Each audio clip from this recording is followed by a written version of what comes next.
voici donc pour cette 12e vidéo et elle est consacrée sur le signal d'autorisation de départ des trains. À l'origine des chemins de fer, je ne sais pas s'il y avait proprement dit un signal de départ. Cela pouvait très bien se faire d'une façon orale entre le chef de gare et le mécanicien. Mais très vite, en 1840, avec l'augmentation du trafic, l'amélioration des règles sécuritaires et de la signalisation, l'autorisation de départ se faisait par le sifflet et le drapeau rouge, enroulé et levé dans le sens vertical, système qui perdurera pratiquement une centaine d'années. Alors pour le signal de départ, le principe qui a duré pratiquement une centaine d'années, c'était le drapeau bien levé, enroulé comme ça, et un sifflet type marine.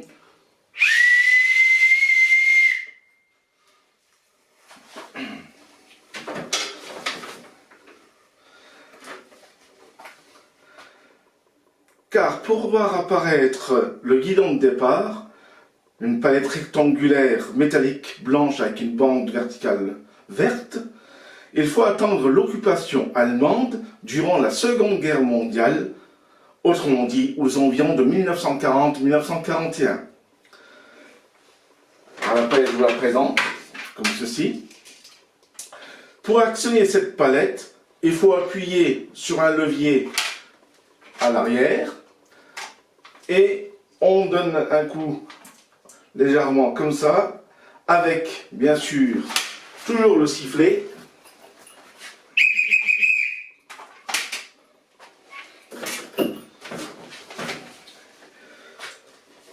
À l'arrière de cette palette, nous avons un drapeau rouge qui s'enroule de forme triangulaire pour permettre au chef de sécurité d'arrêter un mouvement ou une circulation en cas d'un danger ou une manœuvre à quai. Après, pour l'enrouler, il suffit tout simplement de tourner la mallette.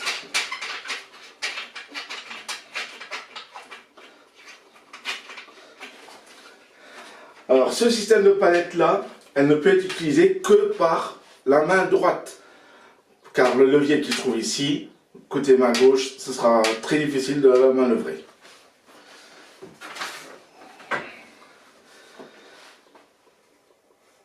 Au courant des années 70, nous avons toujours le même principe, sauf que la palette, elle est passée de la partie métallique en plastique, toujours rouge.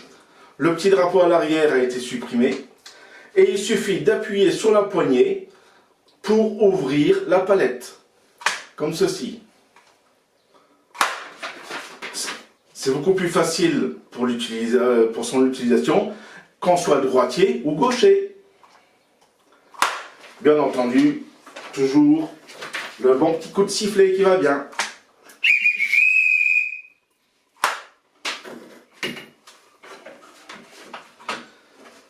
À partir de 1979, le modèle se simplifie encore.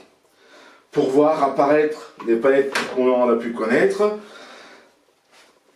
il n'y a plus d'action mécanique à faire. Elle est toujours rouge à l'arrière et blanche et le trait vertical vert.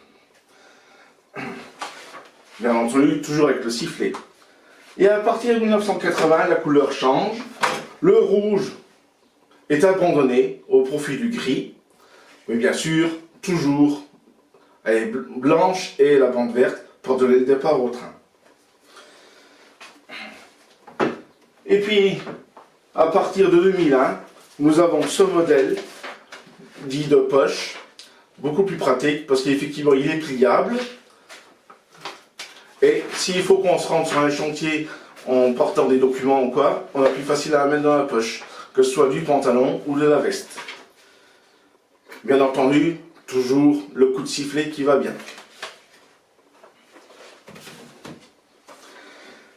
Depuis le 15 décembre 2019, c'en est fini. Plus de coups de palette, plus de coups de sifflet, mis à part celui du contrôleur. Chef de bord, qu'il faut dire. L'autorisation de départ repose uniquement sur le conducteur, sauf sur certaines lignes. Ce dernier, après avoir reçu une autorisation de mouvement, vérifie que toutes les conditions soient réunies, c'est-à-dire l'ouverture du signal, le service du train terminé, et que ce soit l'heure du départ. Ensuite, il démarre son train. Donc, pour les petits retardataires, c'en est fini. Le chef de gare, le chef de quai, de service, qui retenait encore pendant quelques secondes le train pour que vous puissiez monter à bord. Pour la version de nuit, l'autorisation de départ, c'était une lanterne à pétrole, à carbure, présentant un verre vert, sauf antérieurement à 1934, naissance de l'application du code Verlan. Avant, c'était un verre blanc élevé, dans le sens vertical en hauteur. Sauf sur le réseau de l'Alsace-Lorraine, voire de l'Elsace-Lothringen, car le verre vert indiquant la voie libre était de vigueur depuis 1907. Je vous présente une lanterne à carbure de chef de sécurité, donc celle-ci est la première à la gare de Thionville. Le verre translucide incolore pour s'éclairer le banc lorsqu'il se déplace. Et quand il faut donner le départ, ils appuient sur le petit bouton présentation du verre sur le volet mobile ainsi que le verre vert. Et bien sûr, toujours le coup de sifflet.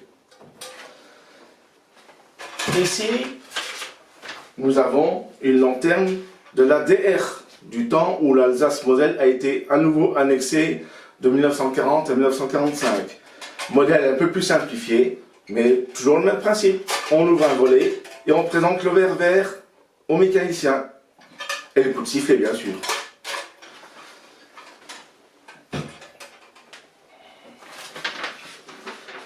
Voilà, j'espère que cette vidéo vous a plu. N'hésitez pas à partager, à cliquer sur le pouce bleu vers le haut. Merci à tous les fidèles internautes qui nous suivent depuis le début. Pour l'instant, nous ne pouvons pas encore ouvrir les portes du musée, car il y a encore trop de restrictions et de contraintes à mettre en œuvre, et nos locaux ne se prêtent pas tout à fait à respecter la distanciation utile. Je vous dis à très bientôt, dès qu'il en sera possible. La prochaine vidéo sera consacrée à la deuxième partie des signaux détonnants. Oh, excusez-moi, j'ai annoncé un train sur la voie 2.